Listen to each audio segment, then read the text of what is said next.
अंतरिक्ष में यात्रा करने वाला पहला कौन था? गलत बोल रहा है सर। धरती सूर्य का चक्कर कैसे लगा सकती है? धरती तो शेषनाग के सर पर विराजमान है।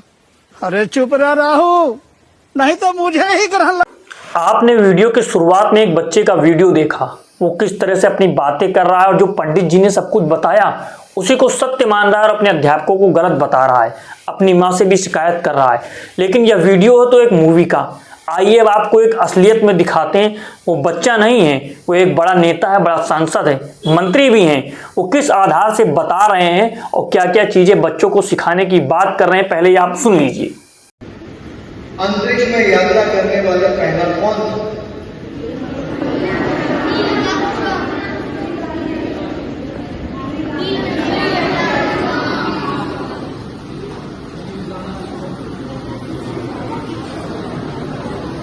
मुझे तो लगता है हनुमान जी थे,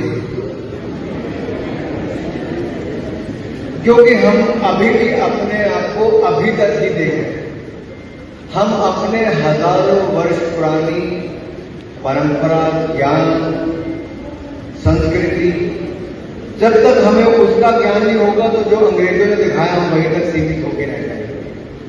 तो मेरा फिर अनुरोध प्रिंसिपल महोदय से और आपके अध्यापकों से इतना ही रहेगा, टेक्स्ट बुक से बाहर निकल के जो हमारे वेद हैं, हमारी परंपराएं हैं, हमारा ज्ञान है, उस दिशा की ओर के अगर हम मिलकर देखें तो शायद बहुत कुछ देखने को मिलेगा। आपके पीछे एग्जीबिशन बहुत अच्छी बनी है। जिन विद्यार्थियों ने एग्जीबिशन को बनाया उनको मेरी ओर से बहुत बहुत बधाई और शुभकामनाएं। तो आपने देखा कि अनुराग ठाकुर यानी गोली मारो ठाकुर जो गोली मारो का नारा देते हैं और कह रहे हैं कि जो पहला अंतरिक्ष यात्री है नील आर्मस्ट्रांग नहीं है, वो तो पहले अंतरिक्ष यात्री हैं हनुमान जी।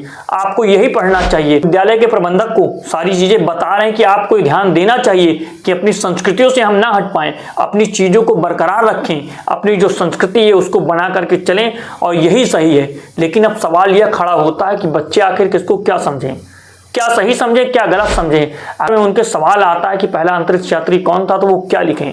तो आयोग को, यूपीएससी को, अलग अलग आयोगों को, हमारे जो शिक्षा मंत्री उनको भी सारी चीजें बता देनी चाहिए कि सही उत्तर कौन सा है, ऑप्शन ए या ऑप्शन बी। अब ऑप्शन के चक्कर में आप ना उलझिए। आपसे कह रहा हूं, बार बार कहता रहा हूं कि अपनी किताब और अपनी कलम पर पहरा रखिए।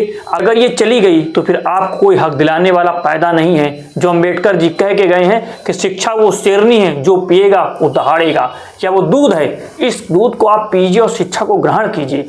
और ये दिव्य दंतियां और जो अलग अलग कथाएं नेताएं बता रहे हैं, नेता लोग कह रहे हैं कि इसी को स्वीकार कीजिए, इसी आधार पर सब कुछ देखा जाएगा।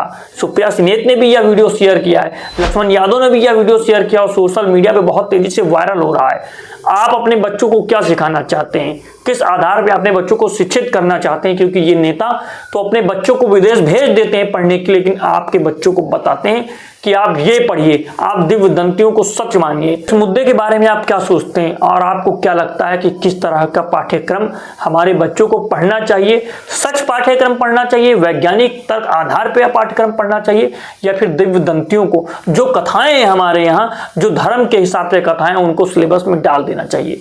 वैसे भी इस सरकार का इतिहास है या वर्तमान है कि वो इतिहास को बदलने में लगी हुई है और शिक्षा से उसकी पहली लड़ाई है। क्योंकि जब आप शिक्षित नहीं होंगे तो आप सवाल नहीं कर पाएंगे, और सरकार तो यह चाहती ही है कि आप सवाल ना पूछें, आप मौन हो जाएं। इस वीडियो में इतना ही, मिलते हैं अगली वीडियो में। अभी के लिए नमस्कार।